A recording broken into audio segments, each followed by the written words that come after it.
In Israel, Defense Minister Avigdor Lieberman resigns to protest the government's acceptance of a ceasefire with Hamas in the Gaza Strip.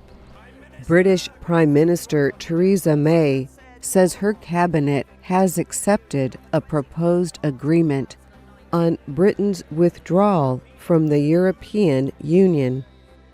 In general elections in Fiji, Prime Minister Bainimarama is seeking a second 4-year term in office.